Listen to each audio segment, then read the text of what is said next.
એક મહત્વના સમાચાર સામે આવ્યા છે। હવે ગાંધીજીની જન્મભૂમિ પોરબંદરમાં મળશે દારૂ। જી હા, રાજ્ય સરકારે પોરબંદરની જાણીતી હોટેલમાં લીકર શોપની મંજૂરી આપી દીધી છે। ગુજરાતના પ્રવાસન ક્ષેત્ર સાથે જોડાયેલા મહત્વના સમાચાર છે। ગાંધીજીના ગુજરાતમાં ગાંધીજીની જન્મભૂમિમાં હવે આસ્થાના કેન્દ્ર સુદામાપુરીમાં પોરબંદરમાં પ્રવાસીઓ માટેની સુવિધામાં વધારો કરવા માટે રાજ્ય સરકારે આ નિર્ણય લીધો છે।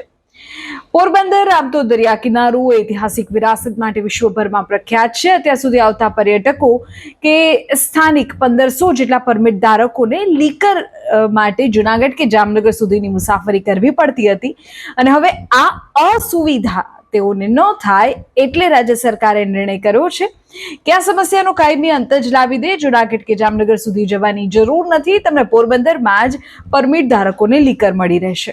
આ નિર્ણય પાછળ મુખ્ય હેતુ કોસ્ટલ ટુરિઝમને વૈશ્વિક સ્તરે લઈ જવાનો છે તેવું સરકાર કહી રહી છે। વિદેશી અને હાઈ એન્ડ પ્રવાસીઓને હવે હોટેલમાં જ વન રૂફ હેઠળ તમામ સુવિધાઓ મળશે।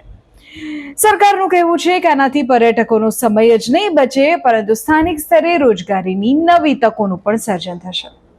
નિષ્ણાતો એવું કહે છે કે જ્યારે આંતરરાષ્ટ્રીય સ્તરના પ્રવાસનની વાત કરીએ ત્યારે આવી સુવિધાઓ અનિવાર્ય બને છે અને એટલે જ પોરબંદરમાં ગાંધીજીની જન્મભૂમિમાં હવે લીકર શોપ ઉપલબ્ધ કરાવવાની છે અને પ્રતિષ્ઠિત હોટલમાં લીકર જે પરમિટ ધારકો છે તેઓને મળી રહેશે। અત્યાર સુધી જો જુનાગઢ જામનગરના ધક્કા ખાતા હતા તેઓને હવે પોરબંદરમાં જ આ સુવિધા મળી રહેશે તેવું સરકારનું કહેવું છે।